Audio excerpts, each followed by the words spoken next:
Hello अस्सलाम वालेकुम students, I am a science teacher Mohammad Usman. Class 3 का चैप्टर नंबर 2 के लेक्चर नंबर 1 के साथ हाजिर। जो चैप्टर आज हम डिस्कस करने जा रहे हैं उसका नाम है सॉर्टिंग लिविंग थिंग्स। सही है, जैसे कि लिविंग थिंग्स आप जानते हैं कि क्या होती हैं।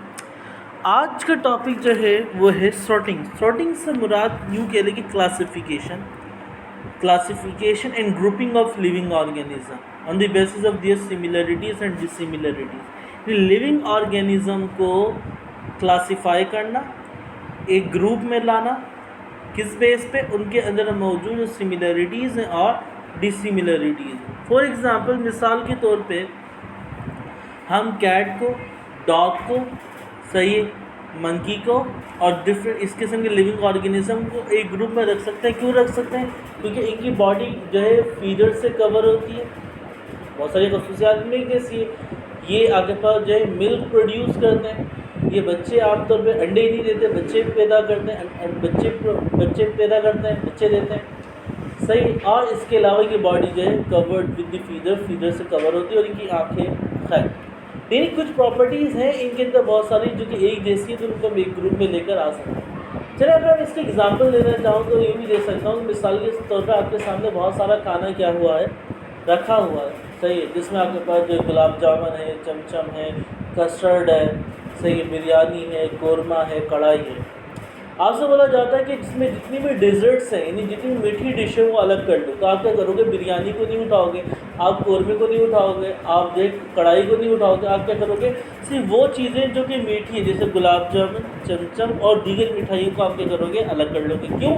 रीज़न क्या है कि इनके अंदर बहुत गुलाब जामुन, चमचम और दीगर मिठाइयों के अंदर बहुत सारी प्रॉपर्टीज़ ऐसी हैं कि वो एक जैसी, हम उन्हें साइड में कर दें।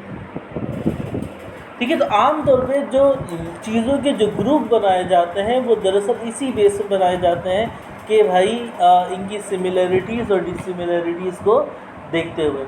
चलिए बहुत इस और आसान करते हैं थोड़ा सा।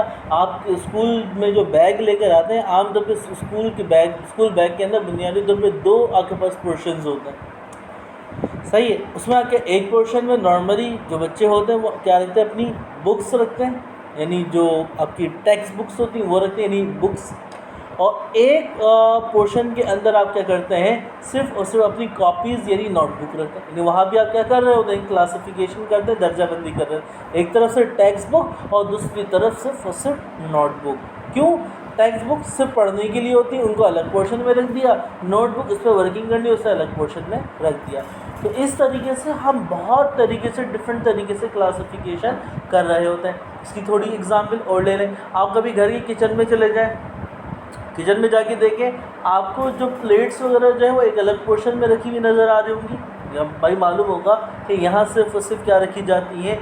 प्लेट्स रखी जाती हैं। यहाँ सिर्फ और सिर्फ क्या रखे जाते हैं? एक जगह होगी जो सिर्फ और सिर्फ ग्लास के लिए मखसूस होगी, एक जगह होगी जो कि सिर्फ और सिर्फ पतीली वगैरह के लिए क्या होगी? मखसूस होगी।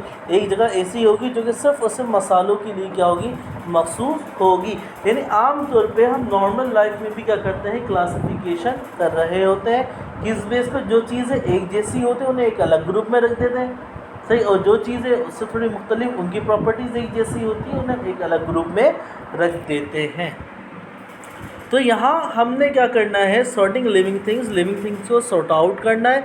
किस बेस पे? उनकी सिमिलरिटीज़ की बेस पे एक ग्रुप में, और डिसिमिलरिटीज़ की बेस पे दूसरे ग्रुप से निकाल देना है। अच्छा, अब आपके पास जो है, देखें यहाँ मैं इसे थोड़ा सीधा कर देता हूँ, ठीक है।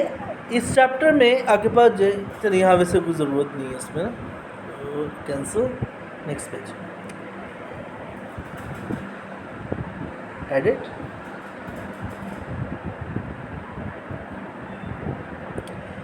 ठीक है, तो देखिए आगे पर जो है ये यहाँ इन्होंने वही बातें की गई हैं जो कि मैं पहले अभी आपको समझा चुका हूँ। यानी लिविंग ऑर्गेनिज्म को किस बेस पे क्या किया जाता है? क्लासिफाई किया जाता है। देखिए यहाँ आपके पास लिविंग ऑर्गेनिज्म को बुनियादी तौर पे क्लासिफाई करके दिखाया गया है कि बेसिक। हाँ, जब शुरू में जब ये क्लासिफिकेशन नहीं थी तो लिविंग ऑर्गेनिज्म को सबसे पहले दो टाइप्स में क्लासिफाई किया गया था। कहा जाता है कि भाई एक एनिमल्स होते हैं और दूसरे क्या होते हैं, प्लांट्स होते हैं, किंगडम एनिमलिया और किंगडम प्लांटाई। लेकिन बाद में जाके पता चला कि नहीं भाई, किंगडम एनिमलिया और किंगडम प्लांटाई के अलावा भी बहुत सारे जो है किंगडम्स क्या है मौजूद हैं, बहुत सारे लिविंग ऑर्गेनिजम्स मौजूद हैं। जैसे यहाँ लिखा हुआ है एनिमल्स भी हैं, प्लांट्स हैं, बाद में भाई फंजी भी होते हैं, फिर इसके बाद पता चला कि बैक्टीरिया भी होते हैं, और इसके अलावा और भी अदर लिविंग और वैसे आज जो मॉडर्न क्लासिफिकेशन जो है, modern according to modern classification there are 5 kingdoms of living organisms, यानी लिविंग ऑर्गेनिजम्स की 5 किंगडम्स हैं। पहली किंगडम किंगडम एनिमलिया, जैसे कि एनिमल्स जानवर होते हैं, किंगडम प्लांटाई सही, किंगडम फंजी या फंजाई जो भी कह लें, बैक्टीरिया आता है किंगडम प्रोकैरियोट्स में, और एक और किंगडम है जो कि कहलाती है किंगडम प्रोटिस्टा, कहलाती है किंगडम प्रोटिस्टा। किंगडम प्रोटिस्टा के अंदर वो लिविंग ऑर्गेनिजम्स आते हैं जो ना एनिमल्स में आए, ना प्लांट्स में आए, ना फंजी में आए, ना बैक्टीरिया में आए। तो वो लिविंग ऑर्गेनिज्म जो इन चारों में कहीं नहीं आते, उस हम कहाँ डाल देते हैं, किंगडम प्रोटिस्टा में डाल देते हैं। लाइक वायरस, सही सर, मोस्ट कॉमन एग्जांपल जिसकी वायरस। बहुत सारे मैं नाम लूँगा लेकिन आपको समझ में नहीं आएगा। बहुत सारे प्रोटोजोआ हैं, मैं ऐसे ही ले लेता हूँ, आप याद रखिएगा। बहुत जितने भी प्रोटोजोआ जो होते हैं वो सारे के सारे किंगडम प्रोटिस्टा के अंदर आते हैं, और इसकी सबसे आसान एग्जांपल है वायरस। वायरस को हम आपके पास जो है किंगडम प्रोटिस्टा के अंदर रख रहे होते हैं। ठीक है, यहाँ हमने ये जाना कि भाई आम बुनियादी तौर पे जो है लिविंग ऑर्गेनिजम्स के 5 क्या है किंगडम्स हैं, इन्हें हम किंगडम्स कहते हैं। किंगडम्स KINGDOM, KING किंग यानी भाषा वाला, किंग DOM किंगडम। बुनियादी तौर पर 5 किंगडम्स हैं लिविंग ऑर्गेनिज्म के। किंगडम एनिमलिया, एनिमल्स भी कह सकते हैं, किंगडम प्लांटाई यानी किंगडम प्लांट्स भी कह सकते हैं, किंगडम फंजी या फंजाई, किंगडम प्रोकैरियोट्स, और किंगडम प्रोटिस्टा या प्रोटोक्टिस्टा भी कह रहे होते हैं आमतौर पर है। अब आपके पास जो है यहाँ जो सबसे पहले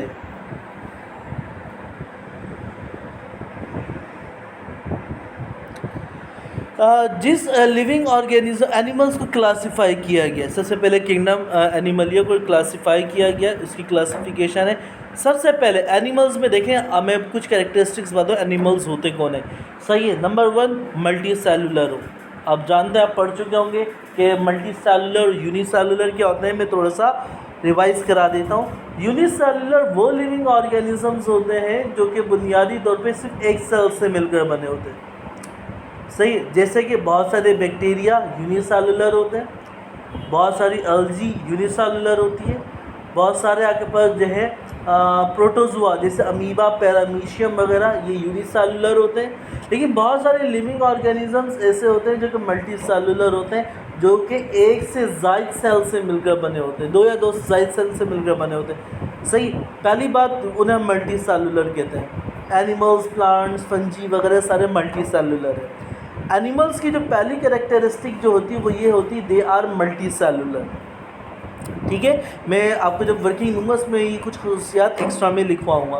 number 2, they are non chlorophyllous. ये क्या होते हैं, आपने क्लास 2 में पढ़ा भी होगा क्लोरोफिल के हवाले से, जिसके ज़रिए प्लांट्स क्या करते हैं, फोटोसिंथेसिस का प्रोसेस अपना फूड तैयार कर रहे होते हैं। तो एनिमल्स के अंदर क्लोरोफिल मौजूद नहीं होता। नंबर 1 ये आपके पास क्या होता है, मल्टी सेलुलर होता है। नंबर 2 ये नॉन क्लोरोफिलस होते हैं। फिर तीसरी बात इसके अंदर मज़ीद कैरेक्टरिस्टिक्स हैं, वो ये है कि और भी हैं जैसे यूकेरियोट, लेकिन अभी आपको समझ में नहीं आएगा। सही, अच्छा, अब कुछ और कैरेक्टरिस्टिक्स जो कि आपकी बुक में आसान बताई। पहली बात जो मैंने आपको 2 बातें बताई उससे आपने ज़रूर याद रखनी है कि ये मल्टी सेलुलर होते हैं एनिमल्स, एक से ज़ायद सेल से मिलकर बने। और दूसरी बात क्या बताई कि इनके अंदर क्लोरोफिल मौजूद नहीं होता। मेमल्स, दूसरी कैरेक्टरिस्टिक जो कि ये तो हो गए एनिमल्स। अब एनिमल्स के अंदर सबसे पहले जो क्लासिफिकेशन की गई है वो मेमल्स की गई है। ठीक है, पहले मैं दिखा देता हूँ आपको एनिमल्स में कौन कौन सी क्लासेस आ रही हैं। मेमल, मैं इसे डन कर दूँ, सही है। फिर इसके बाद बर्ड्स के बाद फिश के बाद इंसेक्ट्स, रेप्टाइल्स, एम्फीबियंस, सही है, दैट्स इट। फिर इसके बाद जो है ग्रुप्स हैं वर्टिब्रेट्स, इनवर्टिब्रेट्स, हम उसे आगे चल के पढ़ते रहेंगे। तो ये बुनियादी तौर पर कुछ क्लासिफिकेशन है एनिमल्स की। सबसे पहले जो हम पढ़ेंगे वो है, हम पढ़ेंगे मेमल्स के बारे में। देखें यहाँ आप देखें तो आपके पास एक वर्ड आपके पास मेमल्स में आ रहा है, वो है मामा, सही, जो कि आमतौर पे मॉम दरअसल मामा से ही निकला है। मेमल्स आमतौर पे ऐसे लिविंग ऑर्गेनिजम्स होते हैं, मेमल्स नाम ही इसी बेस पे they can feed their younger ones या दे सेक्रेट मिल्क। सही, आमतौर पे क्या अपनी बॉडी में दूध यानी मिल्क प्रोड्यूस करते हैं, जिसके ज़रिए जो अपने बच्चों को ये क्या करते हैं, फीड कर रहे होते हैं। आमतौर पे जितने भी मेमल्स होते हैं वो अपनी जो फीमेल जो मेमल्स होती है वो आमतौर पे अपने यंगर वंस को, अपने बच्चों को क्या करती है, दूध पिला रही होती हैं। इसी वजह से इनको क्या कहा जाता है, मेमल्स कहा जाता है। इनके अंदर कुदरती तौर पे ग्लैंड्स मौजूद होते हैं, उनको हम मैमरी ग्लैंड्स कहते हैं। जितनी भी मेमल्स हैं इनका नाम मेमल्स पड़ा ही किस वजह से कि इन मेमल्स के अंदर क्या मौजूद होते हैं, mammary glands, MAMMARY, mammary glands. ये मैमरी ग्लैंड्स क्या करते हैं, they are responsible for the secretion of milk. ये मिल्क को प्रोड्यूस करने के लिए रिस्पॉन्सिबल होते हैं, और ये मिल्क जो है आपके पास आमतौर पे फीमेल बॉडी के अंदर प्रोड्यूस होता है, और ये फीमेल्स होती हैं अपने यंगर वंस को क्या करते हैं, ये मिल्क क्या करती हैं आपके पास पिला रही होती है। पहली खसूसियत ये होती है दे प्रोड्यूस मिल्क, ये मिल्क प्रोड्यूस करते हैं, और फिर इस पर जो इनके बच्चे जो है क्या करते हैं, फीड करते हैं for the particular time period, एक मखसूस अरसे के लिए। दूसरी खसूसियत जो कि इधर लिखी हुई है, मैंने बताया कि मेमल्स इनका नाम, कि इनके अंदर मेमरी ग्लैंड्स होते हैं, इस वजह से इनका नाम मेमल्स पड़ा है। Mammals have an outer body covering of hair और फर। दूसरी बात ये कि जितने इंसान मेमल है, सही है, गाय मेमल है, बकरी मेमल है, घोड़ा मेमल है, गधा भी मेमल है, सही, बंदर भी मेमल्स हैं, सही है, चिंपैंजी भी मेमल है, और बहुत सारे चीता, शेर वगैरह ये सारे के सारे मेमल्स हैं, सही, क्योंकि ये क्या करते हैं, मिल्क प्रोड्यूस करते हैं। और क्या खसूसियात इनके अंदर सबके अंदर मौजूद होती हैं, इनकी बॉडी जो है कवर होती है बालों से और फर से, रुए से। फीमेल, वो मैंने बता दी, female mammals produce milk to feed their youngs. फिर उसके बाद इन्होंने कहा कि mammal give birth to young one alive. Mammals जो होते हैं वो बच्चे देते हैं, अंडे नहीं देते बहुत हक। लेकिन कुछ आपके पास जो है मेमल्स हैं, बहुत रेयर है, कुछ मेमल्स ऐसे हैं जो कि एग लेइंग मेमल्स हैं, जो कि अंडे देते हैं, सही। मैंने पढ़ा था डकबिल्स एक आपके पास जो है मेमल है, जो कि जिसके अंदर मेमरी ग्लैंड्स मौजूद होते हैं, उसकी बॉडी जो है कवर्ड होती फीदर से, सॉरी हेयर से, लेकिन वो जो अंडे देता है, मेमल्स में आता है लेकिन अंडे देता है। Some animals such as elephants, cats and foxes and humans live on land। ये आमतौर पे क्या रहते हैं, लैंड पे रहते हैं। लेकिन कुछ मेमल्स आपके पास ऐसे भी हैं जो कि बुनियादी तौर पे पानी पे रहते हैं।